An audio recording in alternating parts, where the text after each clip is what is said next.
Welcome to JWL Sports, where we review all the best sports takes from around the country. Right now, we're with First Things First, talking about Patrick Mahomes and the Chiefs' offensive struggles.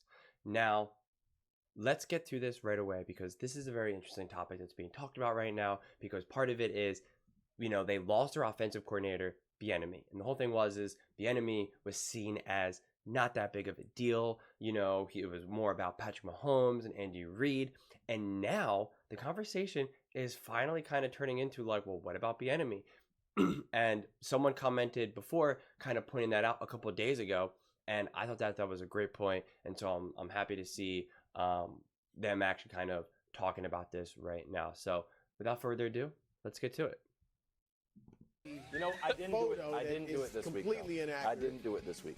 Yesterday, Chiefs offense is not today's Chiefs offense. I was supposed to say that, but I got lost. Drops, bad throws, helmet throws, pressure on Mahomes, stern words for the team and coaches alike. Here's Patrick Mahomes.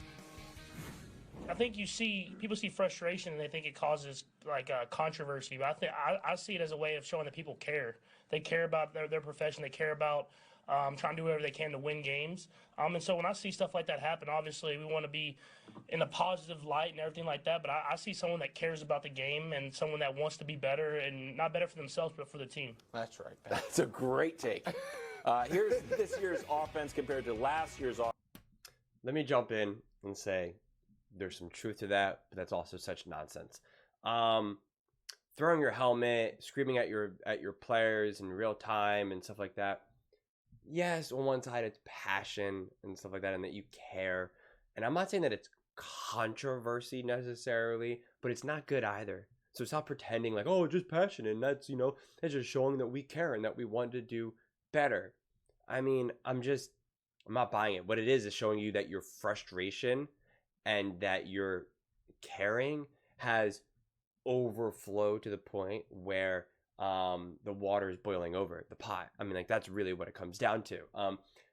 Travis Kelce chucking his helmet and, you screaming at your, at your offensive players, that's not passion.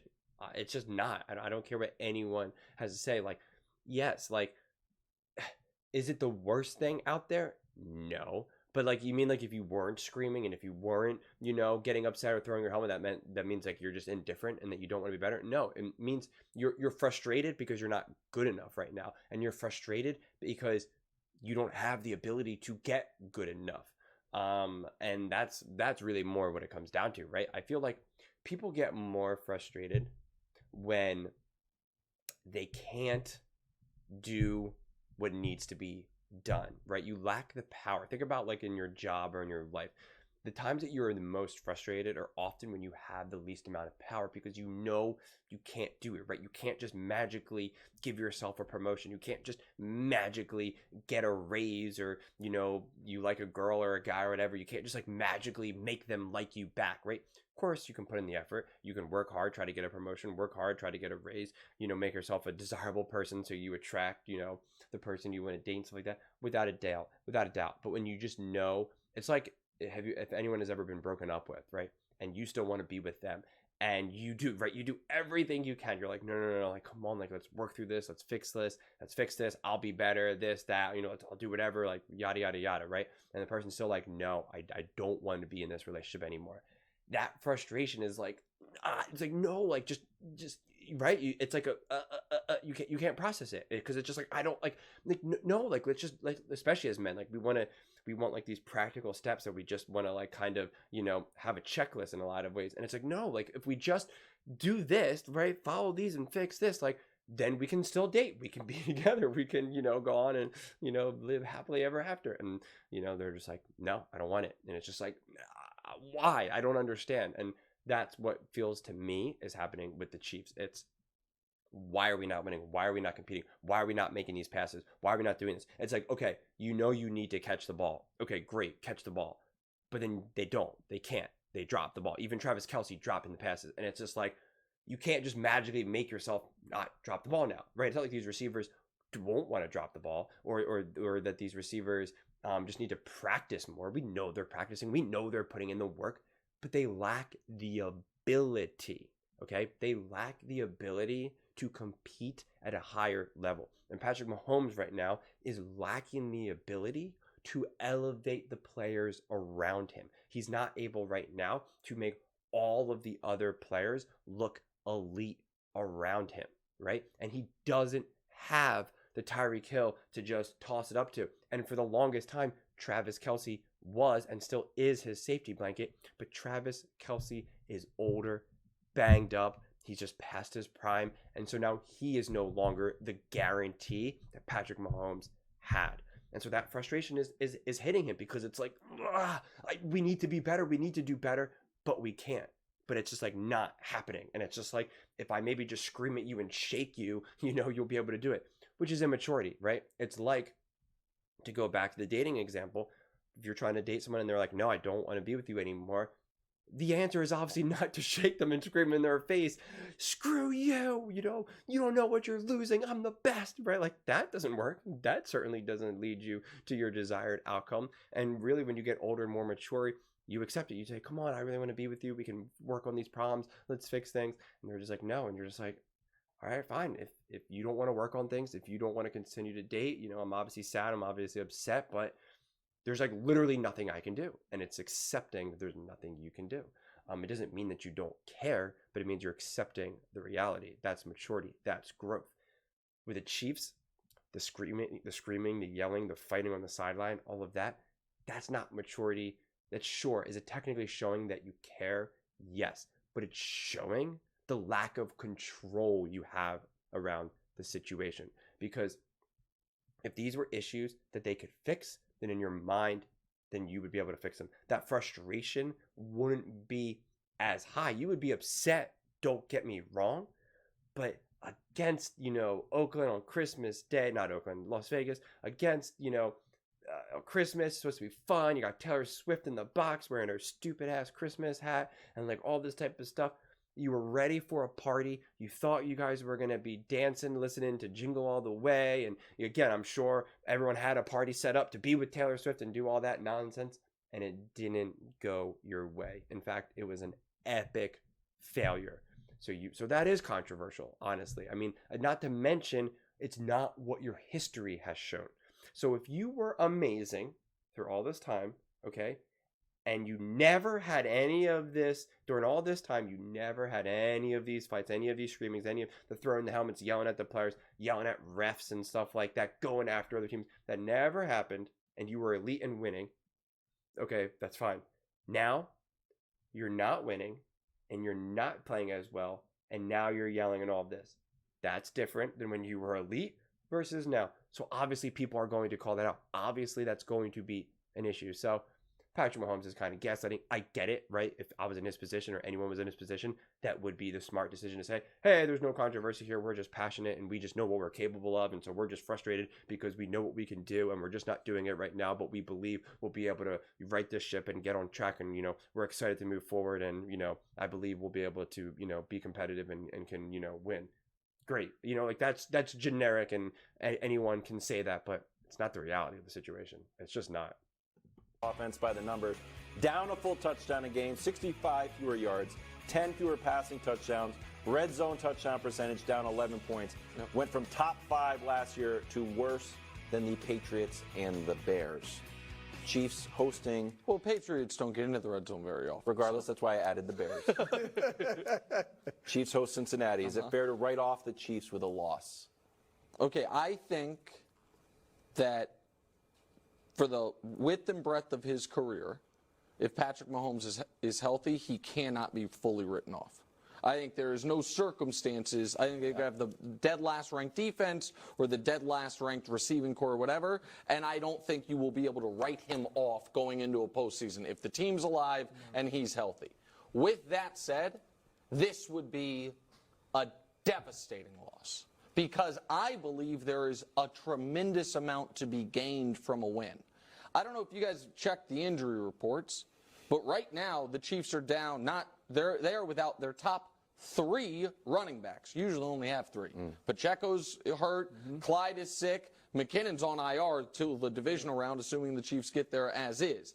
Kelce is clearly dinged and clearly a step slow. Now, maybe it's age. Maybe it's also that he suffered the first major injury in a decade at the beginning of the year, got hurt again in the Vikings game, hasn't had the same burst. Their left tackle is not practicing with a neck injury, all of that. The reason I say this is not excuses, but because they need rest. And if they win Sunday, I would personally give a self-imposed bye week for anyone dealing with anything. Because if they win Sunday, they lock up the division, and they almost assuredly are locked into the 3 line. Because they can't drop to the 4, because no one in the South can get to a scenario where they have a better record than them. And they're not going to get to the 3, because they're the 2, pardon me, they're not going to catch Miami or Baltimore. So you're playing a team without Joe Burrow and probably without Jamar Chase. You are coming off a mortifying loss as a double-digit favorite. You're at home. If you don't win, and you have something real tangible to get, you have not locked up the division yet. So I wouldn't write off the Chiefs ever, Brew. And people can say that's ridiculous. I think it's fair. You saying as long as they make the playoffs? As long as they make the playoffs, yeah. But I think they need to win the damn game. You know I agree with you on the Mahomes thing. If they get in the playoffs, I mean, you just can't completely write them off. But if they lose this game, everything but that in me says write them off. Like, I'm 95% off of them. They have no chance to get to the Super Bowl because it will have been a full half season plus of bad football, 3-6. And as you said, knowing you have to win, they're on red alert. Like, everybody, there's problems, on the sidelines. Everybody's going after Mahomes, saying he's not playing well now. Like, if you can't come out here against Jake Brown, I know you love him, but he turned into a pumpkin last week, as somebody predicted on this show. Should I throw up the shoes? No. But I'm just saying, like I got orange ones on action today. No, if they don't win this, Greg, I am as far as you can be with Mahomes on your team of being writing him off. Guys, what are you waiting for? I've already written this team off. That's true. Okay, yeah. I've already and you wrote Denver. So you got is Baltimore definitely winning the AFC? Let me finish really quick. And here's the reason why. Like, number one, I love what Patrick Mahomes said about his emotions and all the frustration, but we've never seen him on this type of emotional roller coaster because they're losing. We've seen him show passion, and he still finds a way to figure it out. But this is what I see the problem as. We're getting into games that you must win. The pressure is only going to rise. Like, the lights are getting brighter. Nobody outside of Patrick Mahomes and Travis Kelce has done anything to give me the confidence to believe they're going to step up and make those plays now all of a sudden. No, nobody. And you're a fan, and you're concerned about them too. So, like, what makes me? I understand the Patrick Mahomes thing. He is the best quarterback in the game. You said it in love, but it was true. Yeah, but for me, that's why I've written him off, because all season long he's been let down, and he's let them down. But I think Brew asked an interesting question. So, are you just writing in Sharpie the Baltimore Ravens have won the AFC? Yeah, I'm on that. Okay, all right, that's Greg. fair. Okay. You know what? I'm not even going to dog you because you didn't pick them to make the playoffs in the preseason. What I'm doing is I'm taking it's off the table now, Wiles. I gave you like 3 weeks to come on board with the Ravens. So I don't know how anyone can give a definitive answer because they talk about this actually. Marcellus Wiley has talked about this, that, fans, from a fan perspective, fans believe that all you do is just got to get into the playoffs. If you just get in the playoffs, hey, all you do is just got to rip off a few wins and you win the Super Bowl, right? Like, even if you're not a great team or if you haven't been playing, great football, if you can somehow just make it to the tournament, all you do is just got to rip off a few wins and boom, anything can happen. A fumble goes your way, a tip ball either actually gets intercepted, which is good, or it ends up hitting the ground, which also maybe is good for you depending on the situation. And if it's just the ball bounces your way, missed field goal here, missed field goal there, boom, it's like you're in it, you win, hooray, we all get a parade. And he kind of really pushed back on that it's like, it's just not, it is. Like, if you're not playing good football, getting into the playoffs, it's not like you're just going to then be able to just kind of go on like a little bit of a run and make some noise. It seems like we have more instances of really great teams who are playing great football then kind of don't play great in the playoffs, right? They have a bad game and then you're done, right? You're out. But a team that is just not that good, forcing them to now play really great football, multiple games in a row, 3 games in a row, however, that all ends up coming out to be or whatever, ends up being just really difficult and unlikely.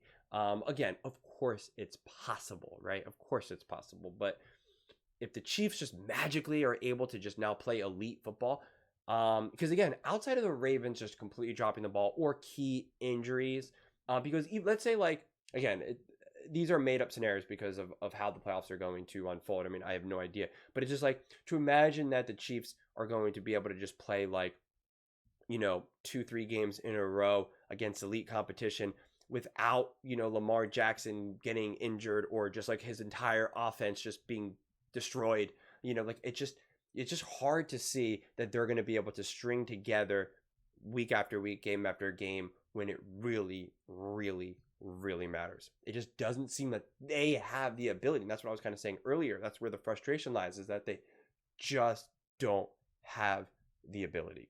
I remember there was this one team that I was on for baseball with semi-pro, and you were more frustrated when I had I was more frustrated when my team wasn't good enough, because it was just then you're looking to some of these players to do things and then you reach the conclusion they just can't do it. They're just not good enough. They just can't get there. And you're just frustrated, and especially if you're immature at the time, which I kind of was, it was just so frustration, so angry. But when I was playing with on other teams that I was on, where I was playing with really, really great elite talent, if we still lost and didn't get the job done, I was more accepting of just that's just the way it goes. It's just it just so happens that this game, our best player or me or whoever, we weren't good at, we just couldn't play. The numbers, the shots weren't falling, the balls weren't going. I mean, now I'm mixing up sports here, but it just was what I'm saying is you just can't be elite or play at the top level game after game after game after game after game. And I accept that reality, right? It's expecting Steph Curry to make every single 3. No, he's technically going to miss more than he makes, and yet he's still considered elite. Just is what it is. And so with this, they just don't have the ability to right the ship, because there's no ship to right, because the ship is already broken. They need to build a better ship. That's really what it comes down to. You can put patches on the sail, put some tape on the, on the boat itself, and it's just not going to be good enough. And so I think that's really what this all boils down to, is that the Chiefs are just not good enough, and people are confused by that because they're well, I don't understand. This is Patrick Mahomes, this is Andy Reid, this is Travis Kelce. They're more famous than they've ever been not only because of them winning and the commercials, then heightened with the Taylor Swift and all of this. And it's the Chiefs were the crown jewel, and it's well, of course they're supposed to be elite. Or when they started losing, it was well, this is just a rough patch. This happens. Everyone loses some games, and now it's just not that at all, right? You have people like Nick Wright, who are obviously comically saying that they were going to go undefeated, which was obviously absurd, but no one expected it to be this bad, right? If you're going to say they can go undefeated and no, they're not, they'll maybe get 1 or 2 or 3 losses. They're significantly worse than that. And that is the problem. And that is what people are trying to reconcile with. And that's what the Chiefs are trying to reconcile with and face that reality. But what do you all think? Do you think the Chiefs should be written off, especially if they lose against the Bengals? Do you think the Chiefs can still win a Super Bowl? Let me know in the comments below. I would absolutely love to hear your thoughts. If you like this video, please give it a thumbs up. It really helps with visibility and really helps with the algorithm, and I would greatly appreciate it. And also, please subscribe. Join this community. It's awesome. We're having so much fun here. I read all the comments. We get really engaged. So let's get into some discussions. Let's get into some fights. And ultimately, let's just have some fun. Thank you so much.